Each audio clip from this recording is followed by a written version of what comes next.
Welcome to another Indiehemius episode. It's hard to believe that it's been 5 amazing reviews and we're still going strong. Almost. But anyways, today's episode is pretty special. Not because the category and overall theming of it fits appropriately with the current season, but it's because I'm not reviewing a pilot or web series this time. However, I feel like it's worth talking about in a separate video because this single video has broken so many impossible barriers that no video has ever done before. And its impact goes beyond the extent YouTube and the internet as a whole, so it's pretty incredible, and you would never believe the type of video that has managed to do all of that within this year alone. So we're going to be talking about it today. They say that most people will be rewarded for their talent and skills rather than out of plain luck, which would make it seem hard to imagine that anybody with no talent would be this lucky to achieve so much fame and wealth over a short period of time. But these days, it imbalances the scale a bit. Nowadays, we can have random white women set for life just by saying one less catchy zinger of a phrase, and then use that influence to go down an alt-right pipeline and post creepy images with her head photoshopped on random things to show off her narcissism. Seriously, why haven't I thought of something like that? I bet I could pay off my college tuition just by saying hunka dunka or whatever. But we also seen quite a string of people who get rewarded in a deservingly amount based on their talent, art, extensive knowledge, or overall personality and purpose to make people laugh. All of this especially qualifies for indie animation.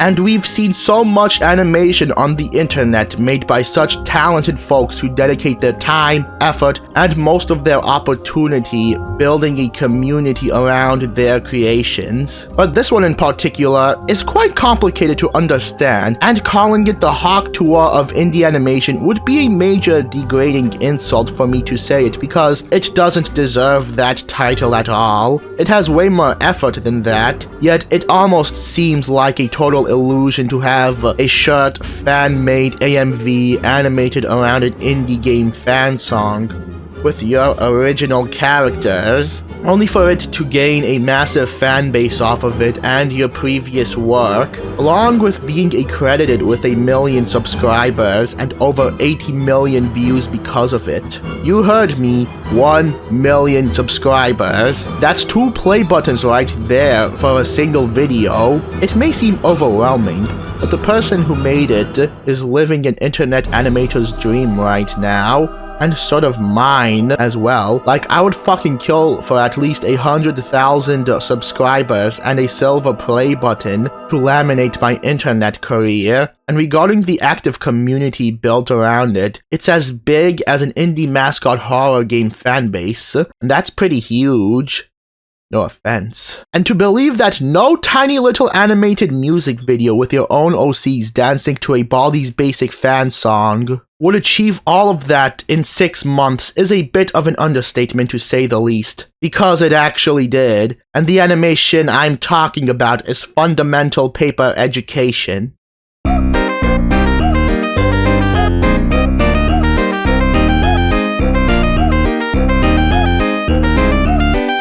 Fundamental Paper Education, or Paper School, is the brainstormed name of a short video created by Katie, which was originally called Basics in Behavior, named after the fan song about the popular indie game Baldi's Basics, produced by The Living Tombstone. Katie made a fan-made animated music video of that song featuring some of her own original OCs, most of which only made their debut in the video. As simple as it is, it quickly skyrocketed into becoming one of YouTube's most watched animated AMVs in history, with over 65 million views and a large increase in subscribers, which led Katie to gaining her first 1 million subs.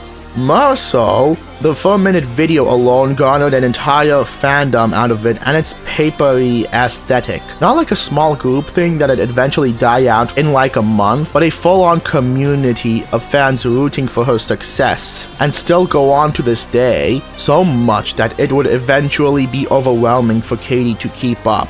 People kept asking if she'll make more FPE content left to right. I mean, to her, I make the assumption that all of this was unexpected, like as if she'd asked praise for work, but not too much of it. We'll explore more about that later, but for something that doesn't fit the Indiehemius standards at all, it's quite impressive to see how such a short creation would eventually grow like a redwood tree and blossom an entirely new community out of it, even if the original creator doesn't really want to do anything with it as of this moment. But are the 4 months of hard work put into it really worth it? If not intended as an animated web series or a pilot to anything at all, what parts of the short video could we analyze to determine its popularity? How do we find out the reasons why this video earned its fame? And does it truly deserve it in the first place? What's the impact and effects for both the creator and the community? Well, I hope you've studied more than I have, because we might actually be in for quite an exam.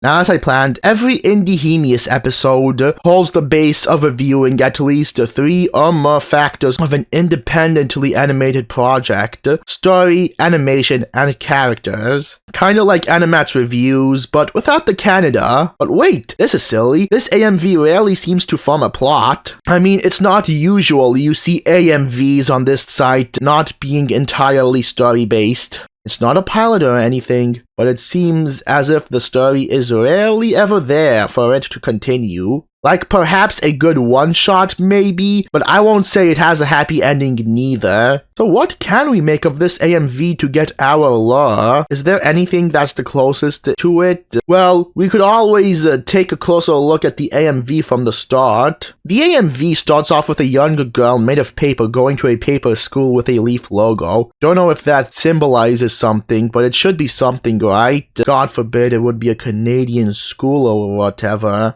We're then introduced to the class full of wonderful students and even some pretentious bullies, as well as our introduction to 3 odd-looking teachers, one that teaches science, one that teaches language, and especially one that teaches math, who is one of the most important characters in this video, Miss Circle. Wow, I wonder how she came up with that name! Anyways, one of the students nervously fails her class, which leads them into a frenzy with Miss Circle chasing the students down the hallway like prey. The next few scenes will be violently graphic to watch and explain, so I suggest you skip this one for your discretion. After Miss Circle corners the student, she brutally kills them with her compass arm and literally eats them alive in front of another student with puppet arms who catches wind of this. Let's say that the aforementioned student does not meet a pleasant fate at all. At least that's what we can assume. We soon discover that the school has a pool for some reason, even though they're made of paper, so I don't understand how they would never get fucking drenched in that water. Also, how do they manage to fit a boat in that pool? We quickly turn the page to the student seen at the beginning, who seem to have already made a friend along the way as he shows her the library, but not after attracting the attention of some bullies who further humiliate her. The next scene flashes some random clues that might contribute to the story along the way. There's a blue door labeled Alice's room, and inside it shows a mysterious, creepy-looking girl with big claws who drags them through the halls. Miss Circle warns them not to open that said door, which I presume might be located within the school. And 2 students quake in fear as this girl walks past by them. So does this tell me that this is big in the supposed lore of the video, where most of the plot relies on warning others not to open mysterious doors that could lead to dangers and strangers? Let's keep searching for more clues. So the female student stumbles upon the science teacher, who finds out that she's been failing her class, which leads to a chase scene between them in the same red hue as the last one with Miss Circle. Student hides from the teacher in a convenient locker, only to walk out and get approached by the language teacher shortly after.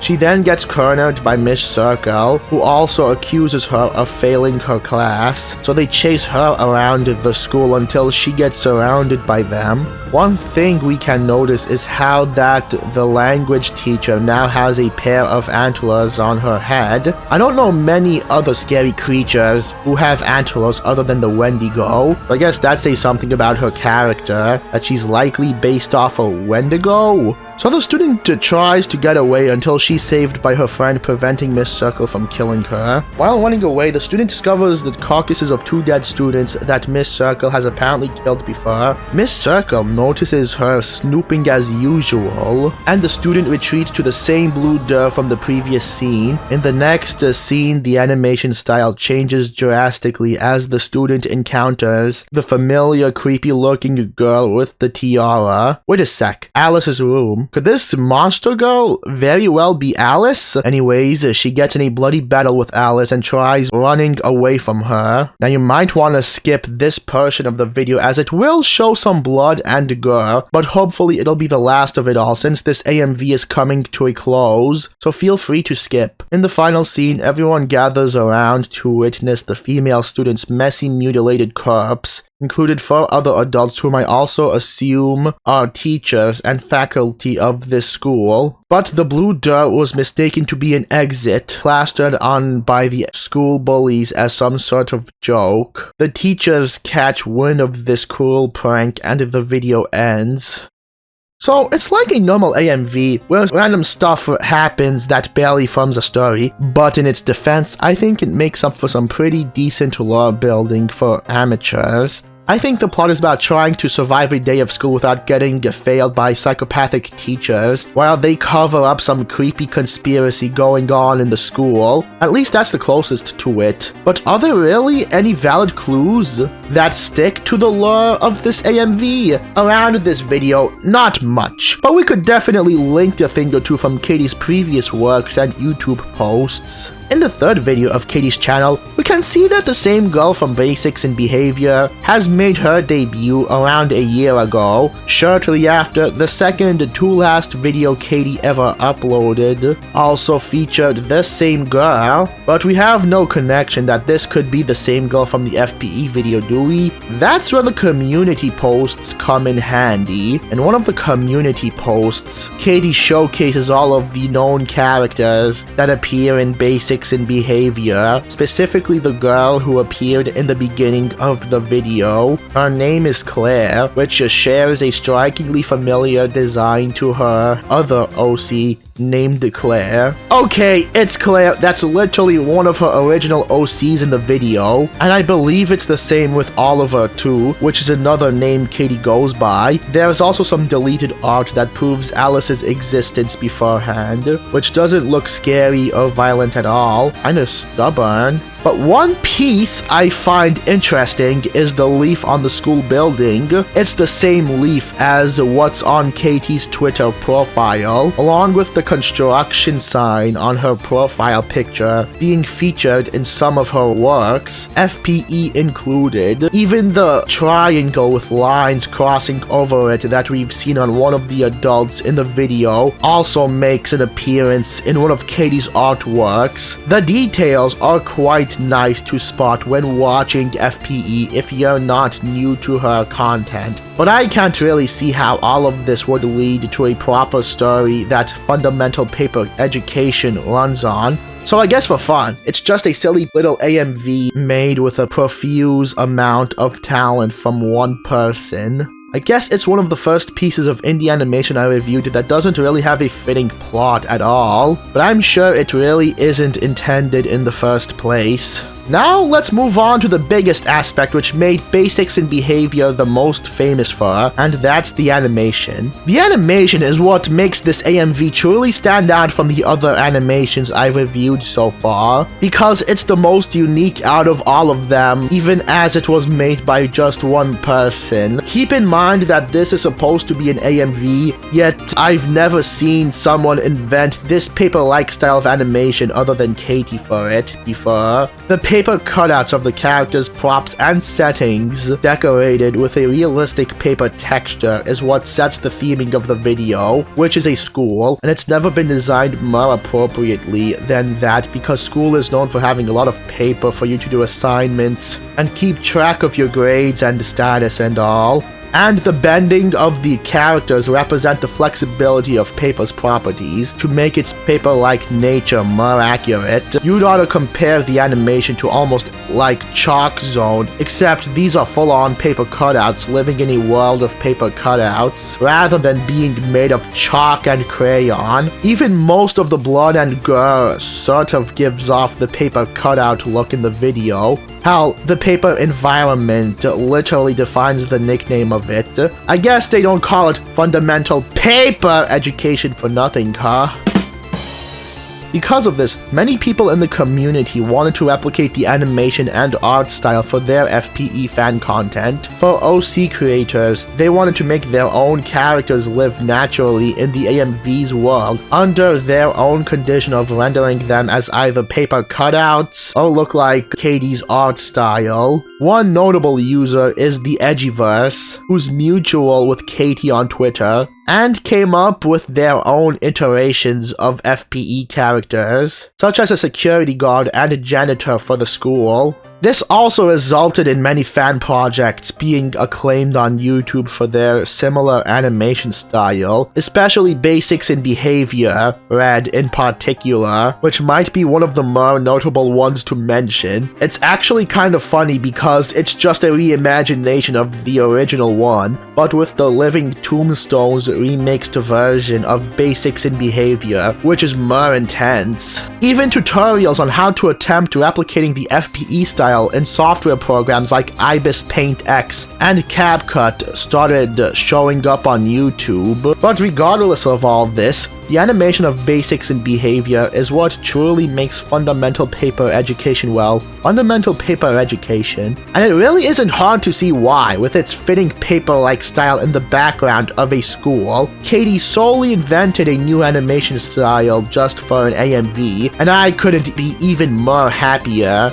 But let's move on to the characters that bring Basics in Behavior to life. As I mentioned beforehand, all of them happen to be Katie's very own OCs, the teachers, the students, and even Alice herself. What could we research that make it so appealing, even if most of them just appear to be background characters, with rarely any important roles at all? According to Katie's community posts, they all have names, even the students and the teachers who don't really show up that much and are given stereotypical personalities that define them individually, and most of them only just made their debut in the video. For instance, we have the more important students, such as Claire, the girl in the beginning of the video that I mentioned before, along with her friends Engel and Bubble, who seem to take after the nice kid stereotype in school as they help Claire out during the struggles of school. Engel is the one who saved Claire too, along with Abby, the student who fails Miss Circle's class and is killed by her, along with Lana, the student with the sock puppet hands who is also killed after finding out. We also have the bullies too, such as Oliver with the pencil arm, which make it more fitting to have one in school. Zip,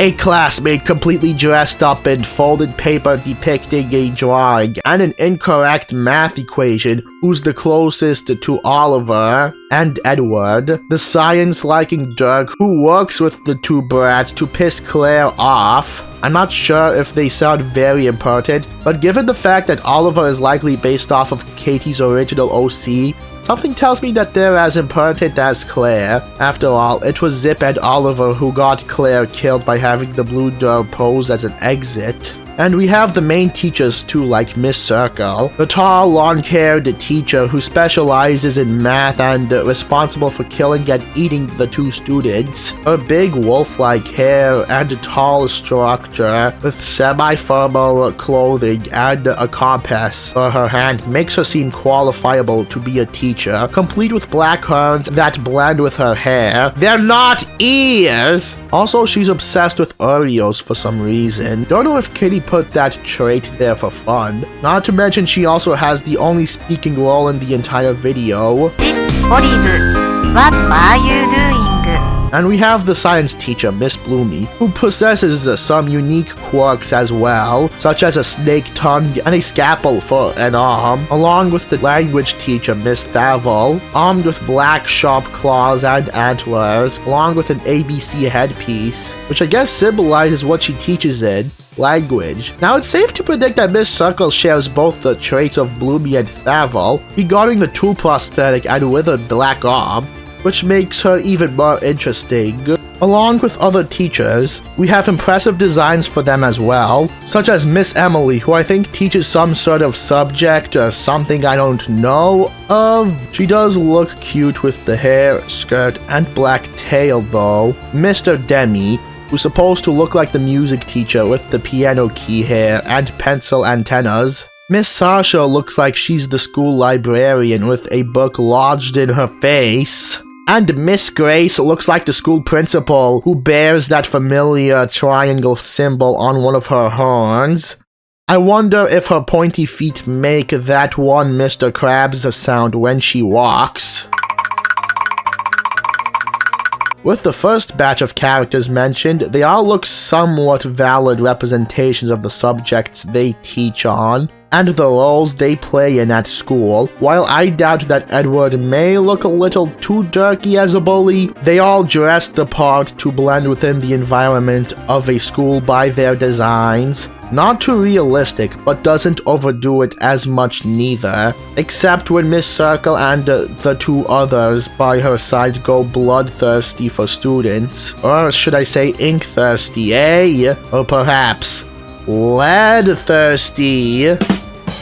What? It was a good joke! I mean, who even cares if they're made out of ink and lead? Lead thirsty my ass. I bet some of you never realize what's in your stupid prime hydration drinks these days. But what about the other students? Could we determine their tropes just by their designs, regardless of them lacking any speaking roles or actions they have? Well, we don't have to, because Katie already labeled them in the community posts. She states that the following students shown in basics and behavior are categorized as the type of people you see in school. Besides the nice kids, failures, and bullies, we have nerds like Kevin and Cubby, pretty girls, and divas like Petunia and Lizzie, the younger, more chaotic students such as Robbie and Riley, and the weird kids / outcasts such as Ruby and Eskel. The last two have interesting designs that made me suggest them as one.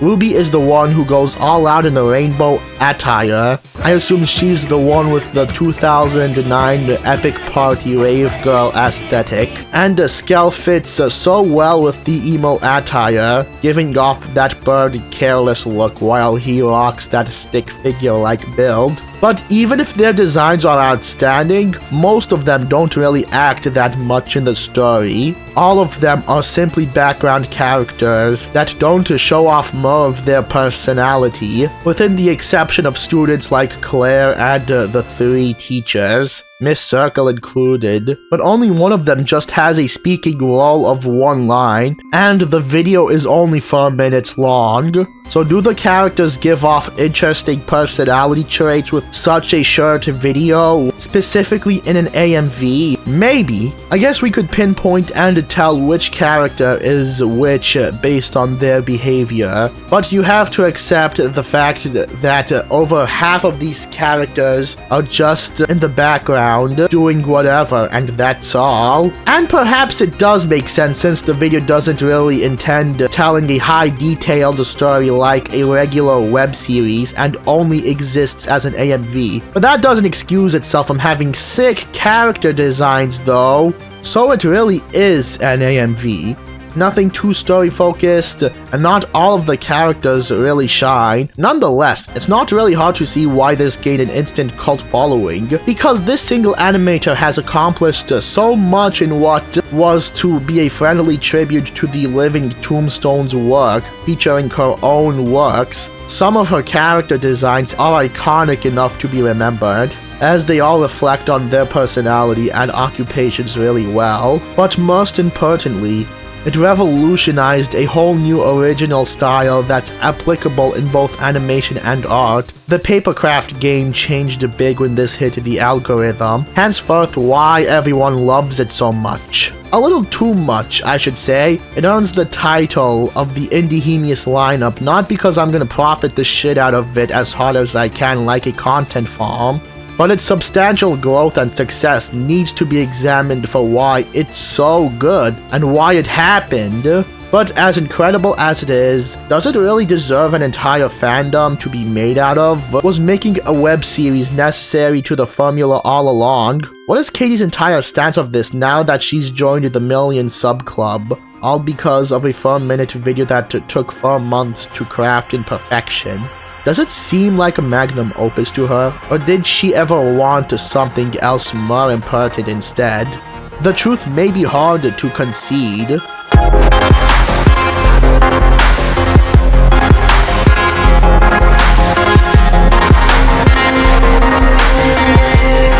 On September 26, Katie posted art that feels a bit uneasy. It shows Oliver frowning upon a paper cutout of Miss Circle with the caption reading, "I don't want to draw you anymore. I feel like everything is not the same. I'm sorry." To me and a lot of other people who enjoyed her work or are in that FPE fandom, it was a bit concerning. This implied that Katie didn't feel happy anymore with the outcome regarding her basics in behavior video, and that she didn't want anything to do further with that video. It was clear that the community was overwhelming her a lot. She didn't really intend for people to watch her for her fundamental paper education content rather than her original work, mostly. It seemed a bit unfair because she loved her previous work at OCs.